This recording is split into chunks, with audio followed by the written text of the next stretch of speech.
Hello, and welcome back to the LJL officially unofficials coverage of the round 1 playoff matches of LJL Summer 2020. We just saw CGA take down the Fukuoka SoftBank Hawks Gaming 3-1 in our first playoff series, and now we are left to determine their opponent in round 2 between Detonation FocusMe, the perennial overlords of the LJL, and then some of our older, yet not quite so successful, but looking to be today, opponents in Burning Core. Welcome to Samuel, Initialize Hapgood, and of course Vinny over from our friends at VCS English as well. How are you guys feeling about this match? Well, I'm pretty excited. I get to draw on some background knowledge of having seen DFM at multiple international tournaments. Oh, we don't talk about those. Unfortunately, we don't talk about the international performances a lot of the time because the LJL really hasn't made it stick on the international stage. So many of these teams looking towards the title will really want to change. It's one of our overarching narratives of this split. Isn't that right, Sam? It really is. And, you know, one of these teams has been kind of a victim of that international performance, namely DFM, right? Like, they've been in our international representative here in the LGL a number of times and have never really succeeded. They won in spring, didn't get a chance to show it at MSI because, of course, that was cancelled. And now they find themselves kind of down here in the first round of playoffs, a long way from the lofty heights of that playoff bye they had in the previous split. And then, you know, they've got a bit of a mountain to climb here if they want to head out and get some redemption, both for this split and on a grander scale of international performance too.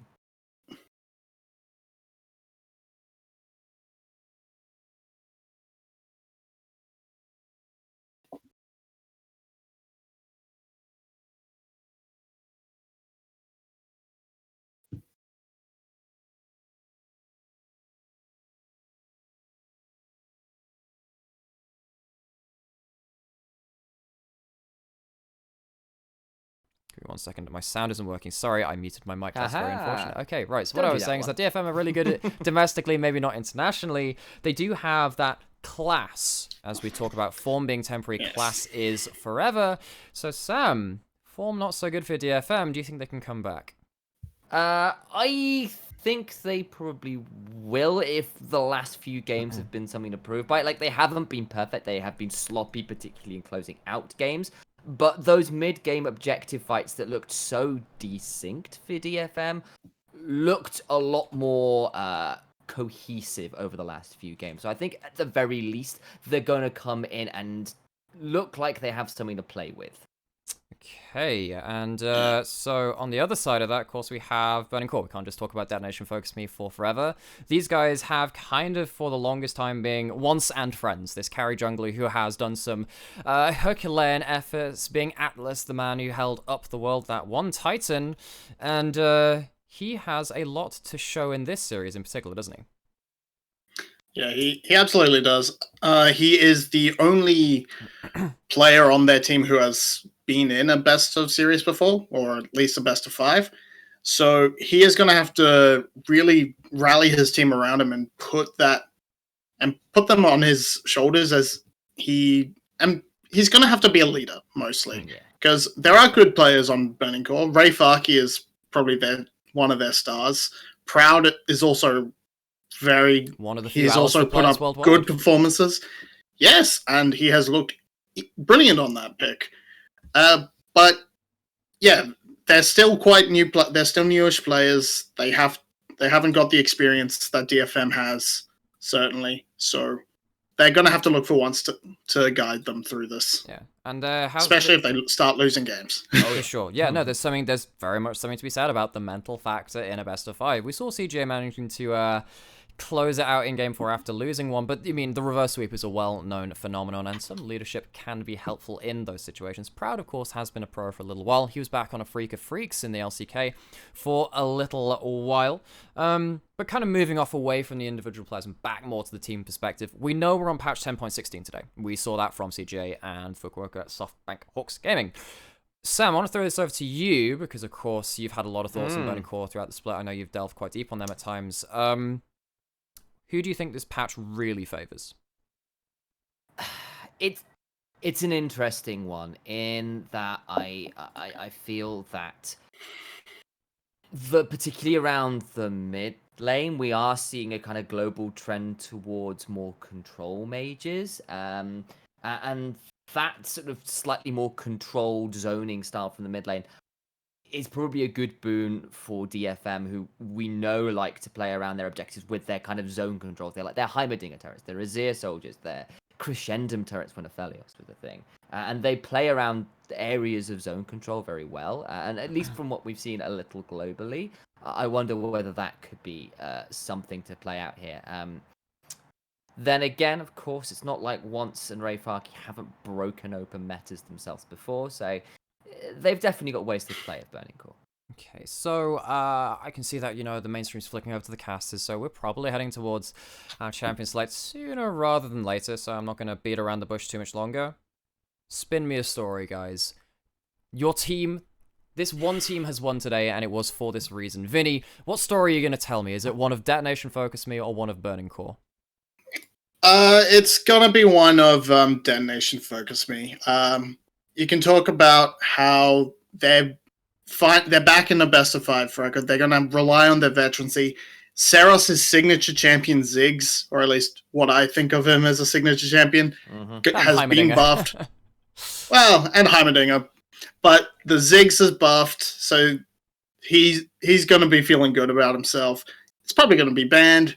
And that if he has to force a ban on a Ziggs, you're playing without a ban, essentially. So, plus, it's going to be veteran talent. They've got a much better early game. They're usually up 1,300 gold compared to Burning Core, who are down 800 at 15.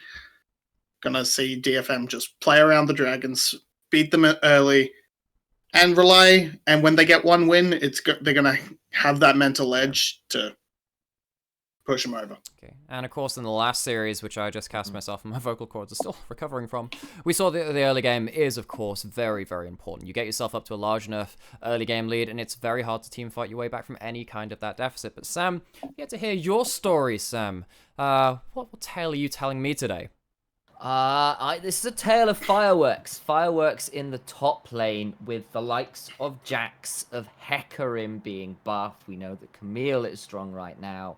And this is Rayfarki, this is Ebby. These are champions that these particular players are their style of play when they want to go for it. And when we know that Once and Steel both like to play around the top lane, I am expecting some fireworks out of that side.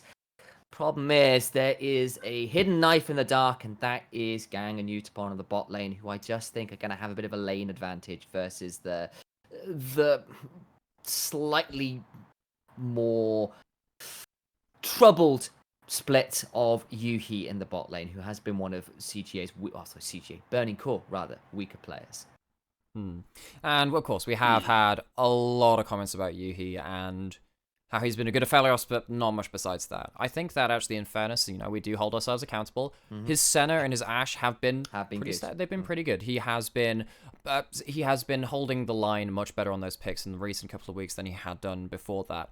10.16 though, Aphelios. 10.16 though. Ashe been nerfed as well. That Q buff she had from the 40% attack speed and max rank up to 60% has been reverted back to that 40%, so not nearly as strong. We saw that, of course, it was picked by Honey in a couple of games in their series with CJ. Didn't work out in either of those games they were played. The Jin's very important right now. Sen is still around, but is there any other kind of pick that you really want to see either of these teams go towards? Caitlyn.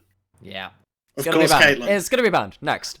It's gonna be it might not be banned because we've seen it show up a lot because a lot of teams just don't want to put their bans into that position when there are already so few AD carries. Plus, there are a number of potential answers to it. You've got the Jhin, you've got the Ashe. You can take those into the lane, and the Ashe buff didn't hurt her laning at all. It only comes into effect around level 10 because you're not leveling up Q first. So you mean not at least lane wise has the strength. You don't play Vision Control Ashe? Wow, okay. I mean, I do because I'm bad, but I mean, I'm a support. I play Ashe support, so I do max early. You heard it here first. I guess as we are kind of getting closer towards that pick and ban phase, I think I'd just like to open the floor if there's anything else you really want to lead as a precursor to this series. Sam, you got anything you want to say? I know we kind of wanted to move away a little from individual players, No, but go I back to do it. It's have fine. to bring up the fact that Yuhi and Yu-Gi-Oh are rookies, and this is rookies in In a their best of first best of five. five Yeah. against DF bloody M. Like yes, of course DFM are weakened, are down. They're in the first round of playoffs. We've been over that, but that is still a lot of big time name brand and experience you're going against, and that's a pretty scary sight to look up at as your first best of five ever professionally. And yeah, Yeah. I do think that in the last series we had a lot of rookies again from the Hawks, and they played Hmm. pretty admirably. I think what I'd love to see out of this series, much like the last one, is just a very close back and forth where it isn't just the nerves getting to people. I do want to see high level play, and we shall see. That we shall. Yeah, it's going to be a bit tough to call because it's been quite a while since we've seen these teams. There was a decent break. We've had 2 patch changes since then. And But- you know what we have now? We have ourselves a champion select. Haha. Yes, we do. All right. Well, thank you so much, Nightmare, for that very smooth transition. And I'm sure he'll be back in the post game to help us break down however this particular game goes. But that means you're left with me and Vinny to cast you this first game of DFM versus Burning Core. It could be DFM on the blue side with Ebby, Steel, Seros, Utapon, and Gang rounding up their roster. And straight away, we see something we didn't actually touch on in the pregame. The Sona Lux has made an appearance in other regions, but I haven't seen it in VCS personally. It's not a VCS style sort of champion, but that's off the board already. And we're definitely seeing targets towards the roaming capabilities of Yu-Gi-Oh! Yeah, we definitely are. It's also, I'm looking on the other side, it's the Heimerdinger ban against Seros, who did pull that out again recently. It looked pretty good on it. Got a win over CGA in team fighting, which is kind of something you don't expect versus CGA. Of course, it'll be the Caitlyn ban as well. We named as something that was damn strong right now, but that means it's an insta-lock volley bear for DFM, who have been going towards that in recent weeks. Yeah, it's got moderate flex potential. It's a strong jungler, and it doesn't really give anything away as to what your comp position is going to be. I personally would have preferred more focus to that 80 carry position. I think you're not really going to be contesting volley bear that much, especially against Once, who hasn't played it yet this split. In fact, Burning Core hasn't played it at all this split. So so it's not a contested pick. You don't really need to sink it in first as your first pick on blue side.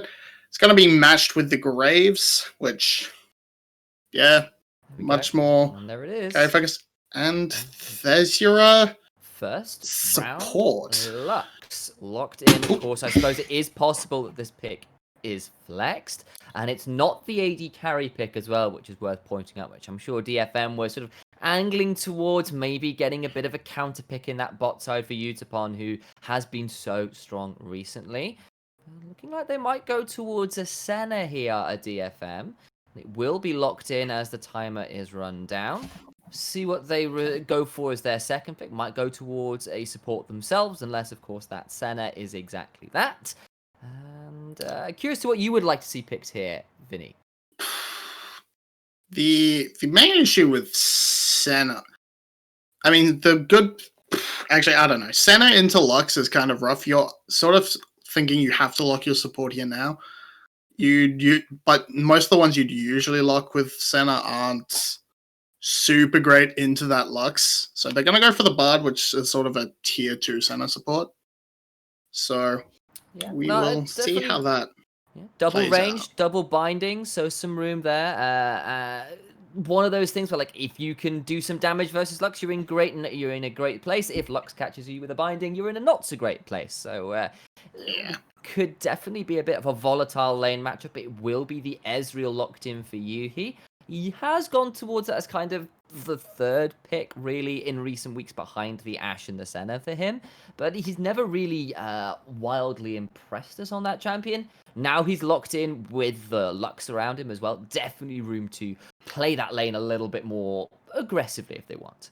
Yeah, especially in these sort of level 1 to... Before first back, really, Ezreal Lux should have pretty much full control over that bot lane. They seem to be expecting a sort of flex for the Lux, maybe? Yu-Gi-Oh does, in fact, play Lulu mid, it's worth pointing out. So there is royal Actually, play. yes, That's that is what a fair Yu-Gi-Oh point. goes towards. And they are just hard banning him out right now with, the Galio, the TF, and now the Lulu ban as well.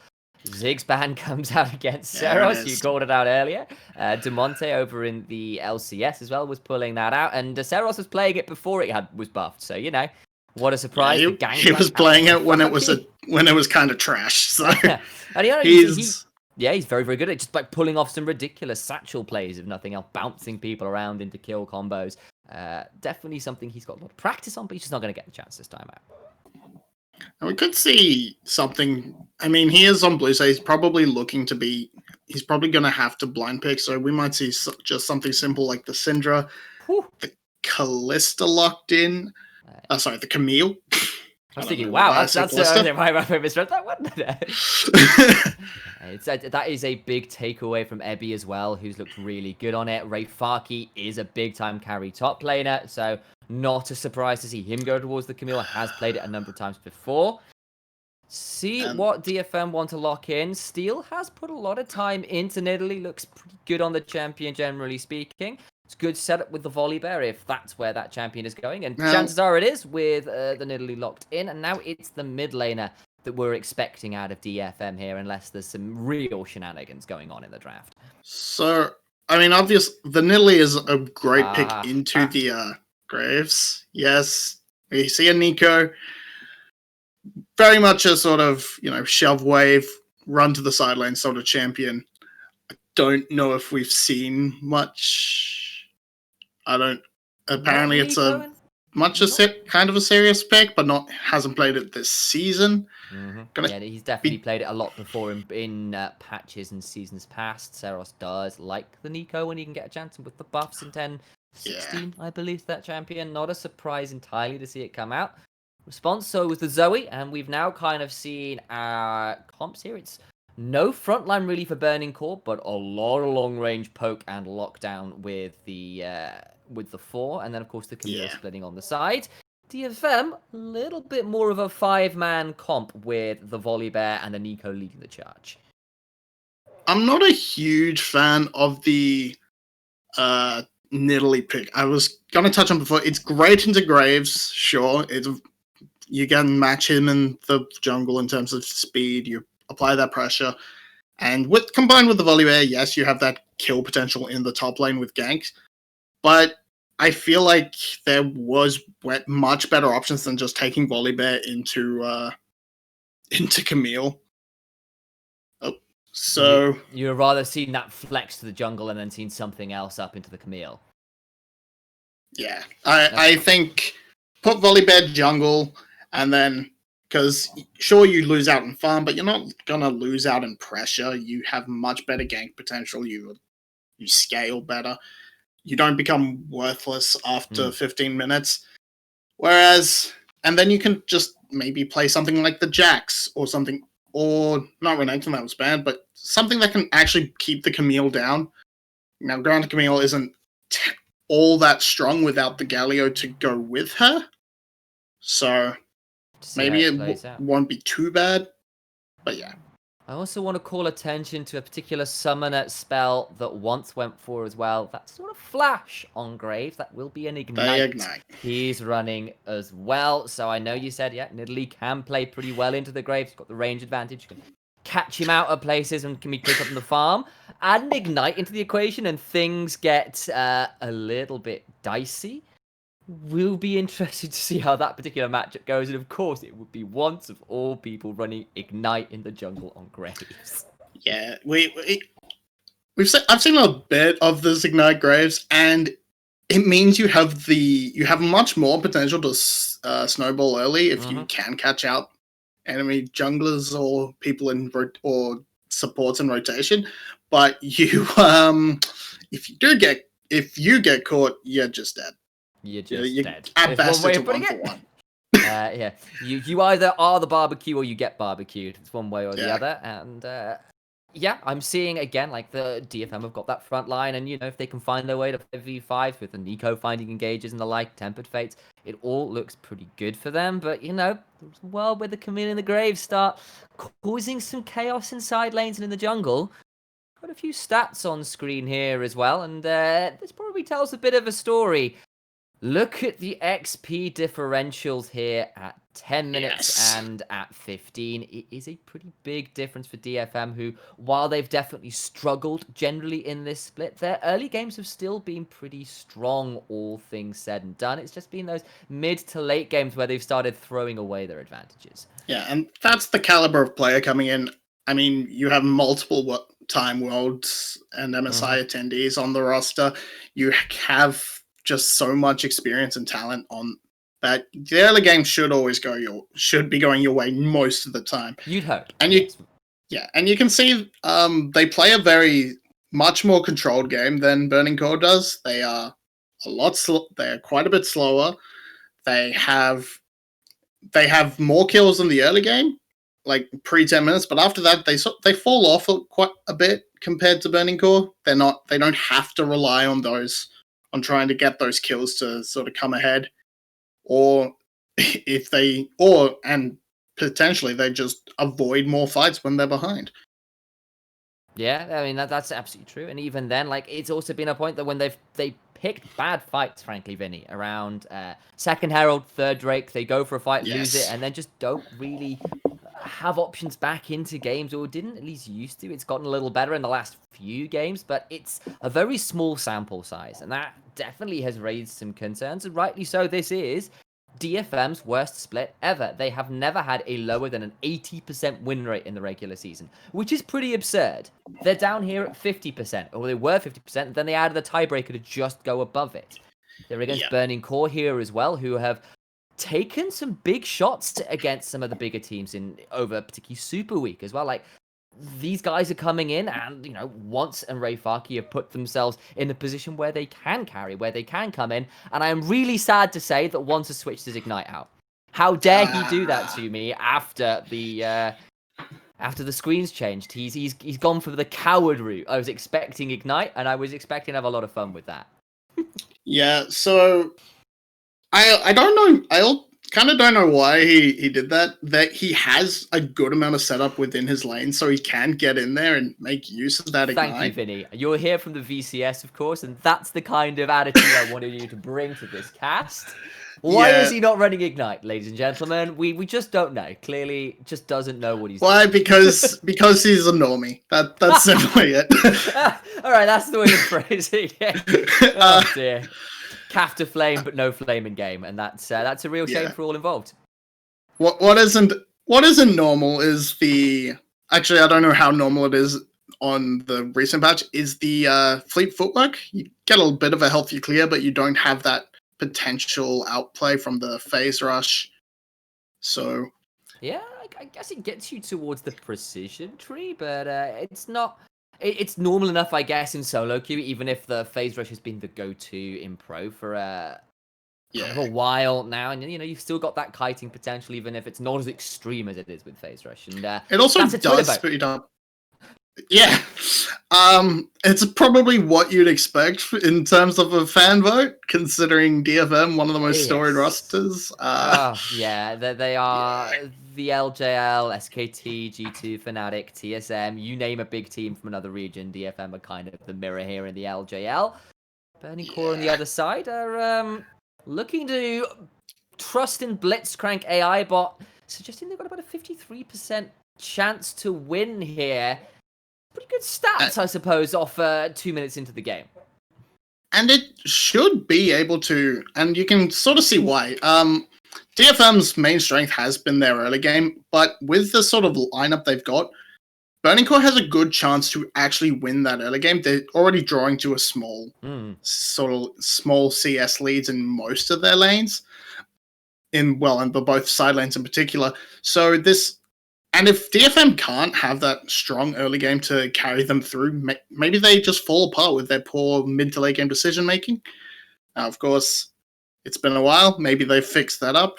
Gotta hope. But we do expect them to sort of play around these dragons, and again, their Rift Heralds have not been clean at all. They really haven't, particularly the second ones. Again, let's be fair. Week 7 tiebreaker match was significantly cleaner around those objective fights, but yes, we've said it time and time again. It is a very small sample size. Once coming for a bit of a potential dive down bot lane, there are a couple healing shrines. DFM may need to use them, and Gang is back. That's leaving Utapon completely alone under this turret. This could be a seriously, seriously dangerous proposition. Once still waiting, is now emerging, looking to turn this around. There's a redemption picked up for Zoe as well. First blood goes the way of Burning Core. Nidalee isn't here, and that was far too easy. Yeah, and made even easier with the assistance with the luck from Yu-Gi-Oh! Being able to pull out that redemption, that's gonna be so much of a boost to this bot lane, who we thought, man, maybe this is where DFM wants to attack. This is probably where Burning Core is the weakest in the early game. Not only is their matchup now strong, they even got that early first blood assist gold, which unfortunately did sort of go over to once. And not say Ezreal, but yeah, from here it's just Ray Farkey's just nearly walked into all the damage. The spear miss doesn't matter though, and Steel will pick up that kill. And Ray Farkey going for a ward gets caught out on the other side of the map. DFM responding after the early dive in bot side. Yeah. Okay. So that also happens if Seros is able to leave the mid lane and get a kill back. So you've basically can split the map from here. Senna should be reasonably safe to sort of farm out 1v2 if you wish to fully commit to splitting. But yeah, here we go. It's very simple. It's a 3v1. It's essentially a 4v1, and as soon as the binding lands, nothing to be done. Yeah, it's smart not to blow your flash there. You just waste it. Yeah, that's flash not blown, and Utapon knew that he was in trouble there. Back's in a bit of an awkward time. It's Mana Crystal to tier, which means, of course, Ezreal will be stacking that up nice and early in this lane, whereas Senna will be a touch behind because of the way things worked out. Both junglers on this bot side of the map. Steel realized with the spear missing that once is kind of around the bouts. And now there's a little couple missing pings turning up in the mid lane as Zoe starts to roam. And with this Mountain Drake first up on the Rift, maybe we could start to see a bit of contesting as Ebby with the level 6 before Ray Farkey starts to try and punish. Light Binding lands onto 2. Now once maybe thinking of turning this around, but swift Piercing Darkness turns things around. And DFM just needs to be careful here. They not to take too much poke. They have the teleport advantage in the top lane as well as the push advantage, so they should be able to have full control over this dragon if they just, don't get bullied out by the constant poke from Lux, Ezreal, and Zoe, which, it's a very strong poke core. It really is, especially if they can start landing some sleepy bubble troubles to really make that poke turn into burst. Things could get a bit scary, but DFM still kind of hovering around this river, haven't started up the dragon quite yet. They are going to now. It'll be Gang and Steel who start this one up as Senna is in lane. Seros will back, has got TP, could join a fight if it were to break out, but is instead just going to teleport straight back to the mid lane, and it will be Mountain Drake secure. Once up in by his rebuff, not looking to contest. Yeah, and you can actually sort of see in the bot lane just player death coming through, because they were able to keep Proud out of lane for so long to sort of dance around the dragon, the CS has caught up a lot from Utapon, who really should not be caught up at all. He's down a kill, he's in a losing matchup in general. So we're seeing a bit of struggle coming out of Yuhi, just out of pure player skill. Player skill is, it can be a bit of a difference maker. We did wonder whether this bot lane might end up devolving into that, but of course, Proud here on the Lux definitely look to be kind of the support carry. Has done it before as It'll be the Nico who gets caught out with a sleepy bubble, or trouble bubble, rather. I'll get that the way around this time. But a little we'll more get to be that. found there, and Yu-Gi-Oh just hopping over the wall. Kind of at this point, we're looking at a couple hundred gold lead to Burning Core, largely out of that first blood difference, but it's not all that much to write home about. And now Ebby Sky splitters his way to a shield, and with steel over this wall, can spot that there is a ward in the bush. Will take that away, and once starting up this Rift Herald, Yu-Gi-Oh is around, but it doesn't look like DFM want to give this away. Bubble does miss from Zoe. So now we're going to see, ouch, but the paddle start hitting along with the picked up Ignite. Proud's over the wall, but DFM are here to contest, and once we'll hop over the wall. Doesn't want to fight this quite yet, but now the contest comes in. Teleport out as well, and it will be the full 5-man. Tempered Fate misses, but in goes the rest of DFM. They don't quite find what they were looking for. Now the smite, but it's the collateral damage that secures the Rift Herald. But can Burning Core even pick up the eye? They've got to find a way over this wall. Yu-Gi-Oh might try and burn the flash to get onto it. Can't quite get reach close it enough. And now DFM are just going to play Gatekeeper and prevent this Herald from being secured in its entirety. Good sort of turnaround steal from once, I guess, but can't get to the eye afterwards. Good attempt. I mean, great attempt from once. At the very least, DFM isn't going to get it. But and because they have to wait around to sort of defend the Herald, Burning Core does get to be a little bit ahead on the next play. They get to go back to their lanes first and say, yeah, we're giving it up, but DFM can't take that chance. So you see them sort of get back into position quicker. And it was just really good setup from Yu-Gi-Oh! Being able to sort of knock down Seros's health bar to really make sure that DFM couldn't be super... couldn't be quite as aggressive with their push, especially after the Tempered Fate missed. And it was a flash binding that also whiffed, I think, out of Gang. So it just... unfortunate. Everything missing, and DFM don't even get the Baron. The Rift Herald on top of that. It's not bad. It's not good news. It's not good news. That kind of means we're back into this sort of early stalemate. We kind of breached the 10-minute mark, and it's... kind of parts of items right now. You can see Camille on her way to a Trinity Force, but a few items away from that. I suppose the most important things here at the minute are the jungle items completions for both junglers, and we know how aggressive both Nidalee and Graves like to be. We'll be looking to utilize those early power spikes best as they can. Yeah, with the both early kills going to the junglers means they have basically here, finds a binding down, and we're going to see a bubble land as well, and Gang just goes down. Once waiting in the bush, and the bar just falls down. Yeah, I think it was just on a chime hunt there. He'd had no real reason to be up that far. I mean, there wasn't a lot of vision. He had nobody with him. And now Udapon is in a really tough position. The wave is too far out for him to... So he might have to overexpose himself, and here we go again. It's just going to be a repeat of the first dive. Of the Black Mist. There is the flash out, looking to try and turn us around. Teleports are coming through. Once doesn't find the kill, and now it's all getting turned around. But wait, the Lucent Singularity was enough, but the final spark was there. Ebby in the backline trying to get onto Yuhi will get that kill, and now Gang. It's not though. It's Seros. It was all a ruse, and now Ray Farki tries to dodge out with the Hex Decade momentum. Does for a bit, but once gets slowed by the Cosmic Binding. Getting chased up, chased down, taken down by Ebby, and it is a 2-for-1 after Burning Core go for the dive, but it was so telegraphed. DFM knew what was coming and responded very swiftly. And Saros being the key factor there, able to get the Roman down first, as we're going to quickly jump straight into the replay, and we see, they know it's coming as soon as once appears and the teleport is called. Udapon knows, all right, try and stall as long as I can.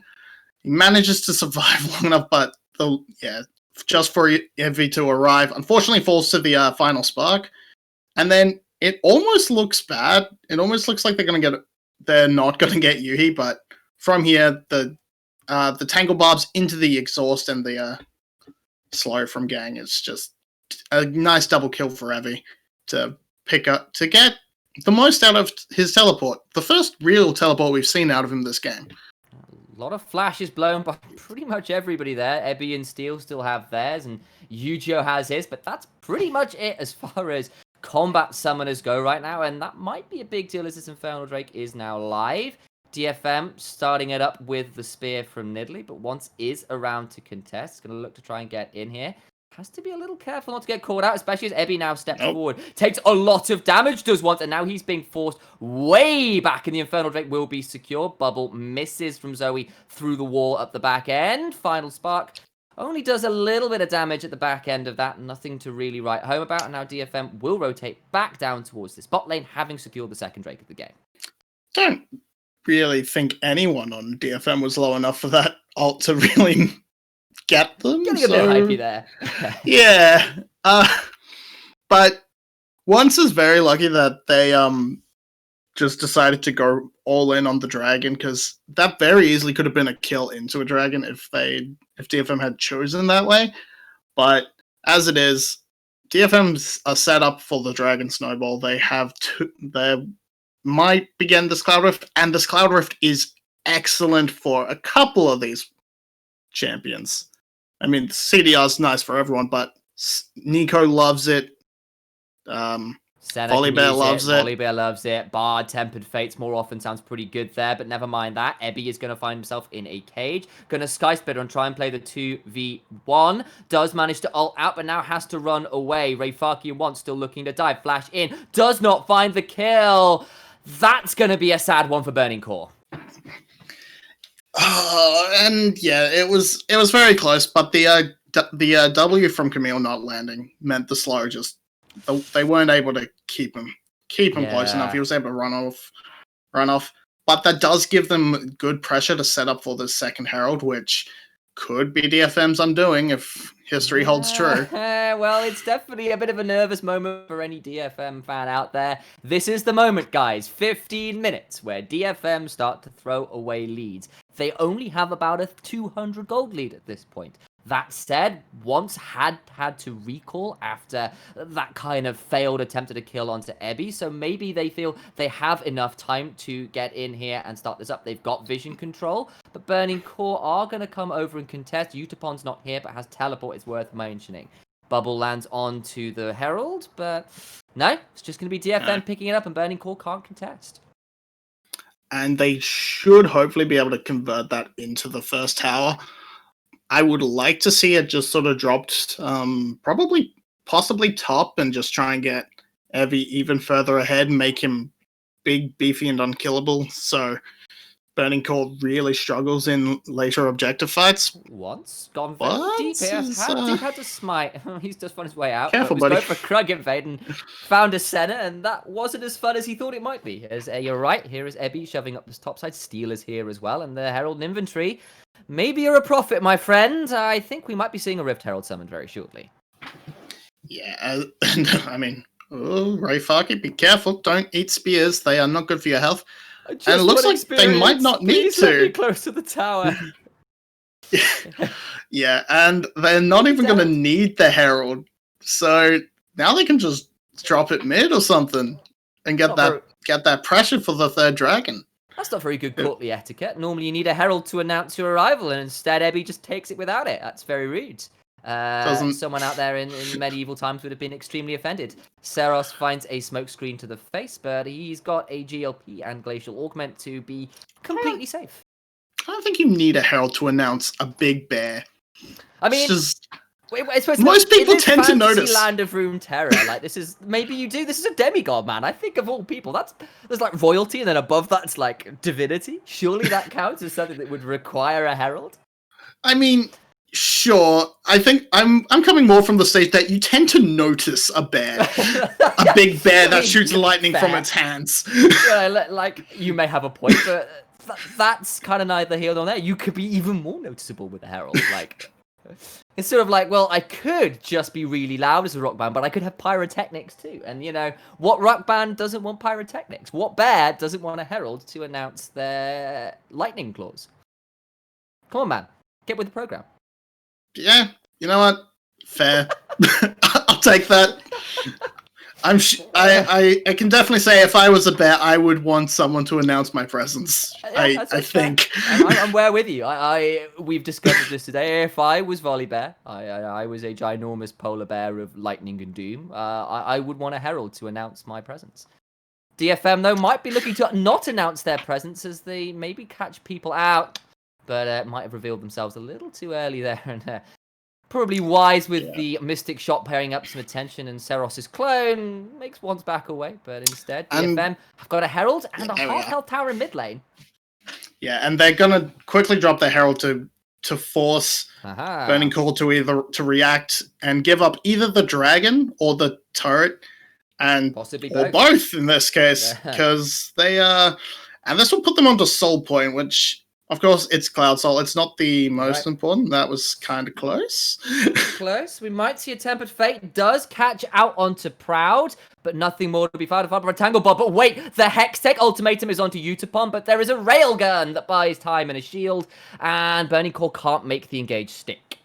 Yeah, and Rayfaki launches across like 5 screens, but his team can't follow up with the damage. So the True Shot barrage was used, and so was the collateral damage. So there wasn't enough, like, they could have probably committed Final Spark, but anyway, they don't follow up. Utapon survives, and DFM just gets away with, everything. They get the mid tower, they get the dragon. Nobody goes down on their side. They are perfect. They are set up in a very good position to win this game, despite the gold only being a K apart. Yeah, it's only the K apart, but there are a few items on the right people here, namely the Trinity Force ahead of Camille right now for Volley Bear, who has kind of got the edge in that matchup. We've got the GLP in for this. Nico, item and a half in for Senna, who is going towards the Black Cleaver, which not entirely sure about when really you're the only one doing lots of auto attack damage. I suppose the Volley Bear will maybe like it, but you're not versed a lot of armor, so maybe some questions about that particular build choice. But on the other side, Muramana, literally as I'm speaking about it, does come through the transformation for Ezreal, and there is a Ludens onto this Zoe as well. So, there are poke options here for Burning Core. If they can make any of it stick, they don't really have the best frontline. They don't really have the best engage. Yeah, and you're sort of seeing that early dive come to fruition here, as Utapon is still stuck on that Manamune compared to the Muramana. As for the Black Cleaver, yeah, you're sort of only buffing yourself in Volley Bear, but I think you are really just there to be the support at this stage. The down 0-2, you want as much CDR as you can get. A little bit of HP to survive the Camille diving on you. There's something to that, I grant you. Probably not through the most efficient buy, but I understand the thinking at least. So, all the same, Steel kind of around this bot lane. Sort of catch up in item parity. In fact, you're actually sort of ahead with the 2 completed items, even though overall it won't be as much damage as whenever that either Triforce or Iceborne gets built. And currently, Evie is just getting so far ahead in the side lanes right now.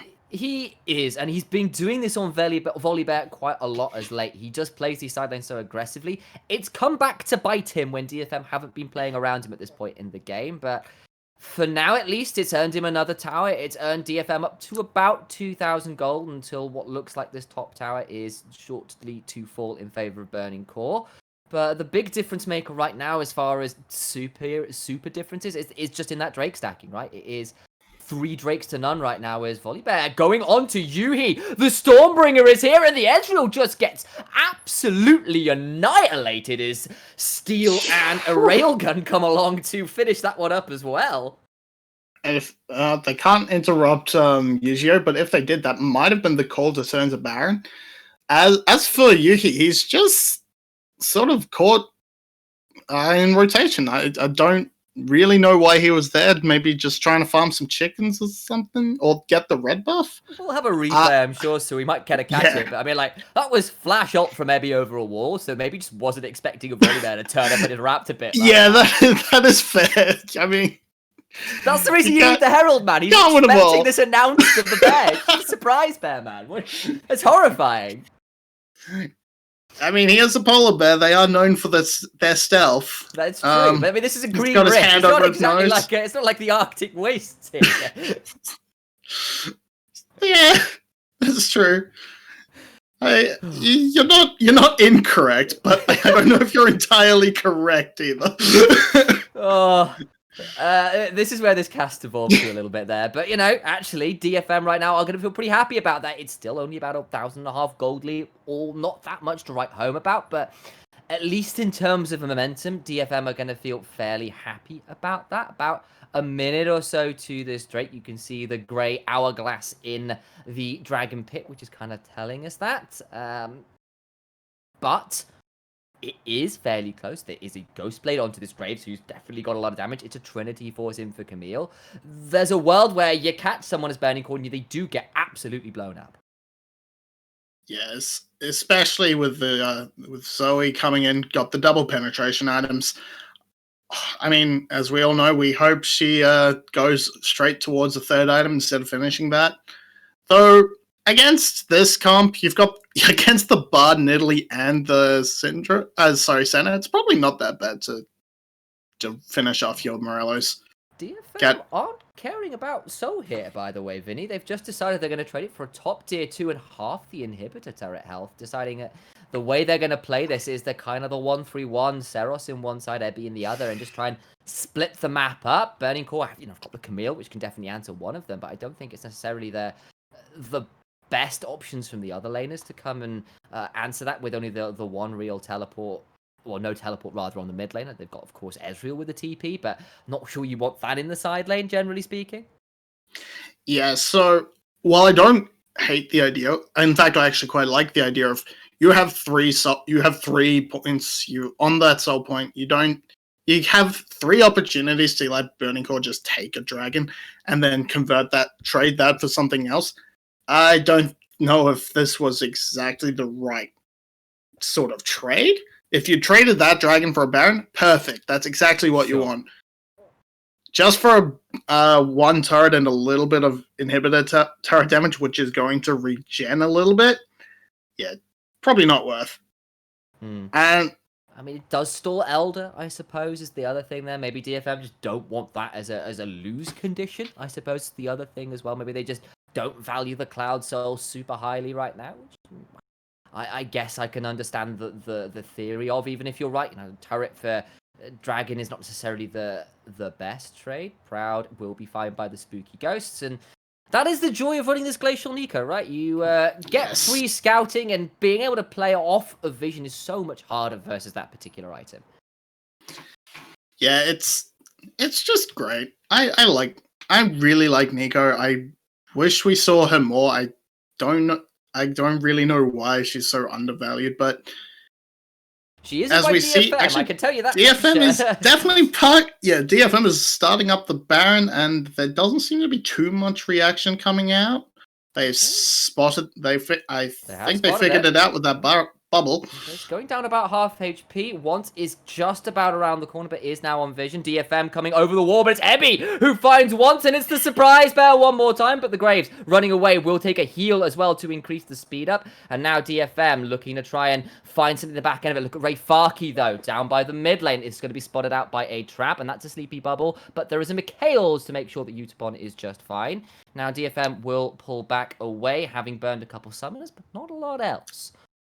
Yeah, and DFM really wanted that fight, because they were never going to they weren't really going to take Baron if there was any response. Senna just doesn't do damage, and Nico isn't the best at doing it either. In fact, your probably best Baron damage comes from Volibear, who is fast. He's going to find his way into an Ebby. The surprise bear becomes a speed bear, and welcome to F1. I didn't realize I was casting sim racing, but Ebby looks to prove me wrong, and they find a pick onto the support. Yuju has no flash as well at this point, and now DFM will return back to the Baron with a man advantage. Is that Volibear or Rammus? That was the fastest thing I've seen. Teleport, Volibear, Home Guard, Righteous Glory, Thundering Smash is a very, very fast creature. Now Burning Core has to find the way past the gatekeeper that is Volibear. Once has no flash, but of course they're gonna turn it around once again. Magical Journey finds a magical kill. Utapon is the target for Rayfaki, but he's staying alive. Cosmic Binding gets a double for Utapon. Ha! How's that for vengeance for the early game, says the center, and now Ebby stepping forward. Finds another Thundering Smash and a Stormbringer onto Yuhi. That's a railgun as well that Yuhi just about survives, but he's still been slowed down, and that's near enough the full ace because But Proud respawned, so it's not quite, but it's just one lone Lux with no final spark, and the light is fading for Burning Core in this game. And that is going to finally be the Baron for DFM, and with that they can absolutely set up their sieges. Evie going massive in that team fight, able to basically almost solo kill like 3 people when he gets his time onto it. But how do you disengage from that? You've got to hit your binding or a bubble trouble or your trouble bubble. Come on, I will get this the right way around. Or you're just going to find yourself in serious trouble. And like, Ezreal you think of as safe, but there's only so far you can get away. And I mean, you can look towards his itemization and say, if he had that Iceborne Gauntlet instead of the Triforce, maybe he gets away with it. And we're going to see this. Okay. All right, this is the catch on. Oh, this is the giant. This is the Volibear. Okay. I understand now. Yeah, okay, so... he just ran at them. He just ran at them. Fantastic. All right, we are extending into this. In the picture-by-picture, you can see they're setting up the Cloud Drake, which is probably slightly more important than this replay. Yes, the observers finally agree. Right. Double Glacial. Rayfaki is slow. Tempered Fate buys time, but Yu-Gi-Oh! Caught out by a last embrace, but once at least turns it around. Now, Ebby actually caught in a bit of an awkward spot, but actually a 1-for-1 right now is pretty good. The hook shot does not land. Spear does. And the Dragon Dance continues. DFM have got healing, though. Will look to try and get it, and it is secured. That is Cloud Soul. Now, Rayfaki falls once in the back of the Dragon Pit, needs to escape, but there is a bear on top of his face, and Mafia, or rather, I should say Crime City Graves, finds his way into the Krug Pit, and he's going to try and find his way to heal off, but Nidalee still hunting. Will try and pounce across, finds once, gets that challenging smite, but once across the wall, isn't done quite yet, but the burn is enough. Another kill secured, 12-4, there is still Baron buff available. Cloud Soul is DFM's victory, well, rather secured, better way of phrasing that right now, a little bit facetious to call straight victory. Light Binding does land, and that is that one major disengage option that Burning Core do have, and Seros down in the spot lane will continue to shove up on the tier 2. Take it away, Vinny, you finally get a chance to speak. The Cloud Soul is the reward coming out from that fight. Never mind. Yu-Gi-Oh! Just gets blown up. Proud is almost certainly going. Instant Mikhails though. It's not going to be enough as Udapon's there. Okay. Right. So, we have... at this point, this game's kind of falling apart at this point. This game's falling apart. There's a massive amount of damage. Everyone's up. They probably don't end the game here, but they can definitely take a number of inhibitors. Definitely got hit by a last embrace, and that was as easy as you like. And now Once needs to escape, but the towers have been own-wrecked, and Once will not get back to Fountain. It's another person who's fallen, and now who needs Baron? They are going to look to end. They don't just want inhibitors because Yuhi took a sort of last embrace to the face and put in his place, and now the game may well end. Nexus turrets ended. DFM onto the Nexus. It was close in the early game. It was dives on bot tower in the early game, but it is a Volibear who runs at people so fast you can't disengage that will net DFM game 1 in the playoff series versus Burning Core. Yeah, that just massive showing from the top side of Detonation FocusMe. Yeah, and we will discuss that more in depth at the break.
beautiful punning, my friend. And I think that is a fair way of putting it. Ebby led the charge. There was some glacial slows to back him up. And Burning Core drafting a comp with no my mic front was line muted. were I think really... actually chat completely missed that. I completely Oh forgot to dear. mute myself to stream. Anyway, yeah, Ah! Volley Bear was very Go fast. again!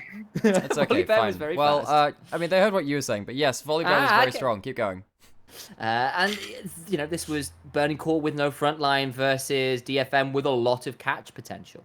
It absolutely was. Speaking of catch potential, guess we can talk about the dives on bot lane from Burning Core, because they kind of caught DFM napping the one time when they managed to get first blood onto Utapon, then the second time things turned around pretty badly for Burning Core. Talk me through that, Vinny. Yeah, so Burning Core did start off really well and made it look like maybe they can actually beat DFM in that early game with the very, very good setup from once. He was able to wrap around and make sure that, hey, and after getting backed at an inopportune time, they were able to easily collapse and just delete Utapon. However, when they tried that again, I can't remember if that was after Gang died actually in the mid lane. Actually, did he just recall it? Did he just respawn and then? No, he recalled at a bad time because Once was sitting in that bush, and I thought Once was going to interrupt the recall, but let him go. Got a free kill. But yeah, when they tried that again, they took a bit too long and made it a bit too noticeable, and that gave time for Evie to teleport and Seros to roam down, and that completely turned the whole play around.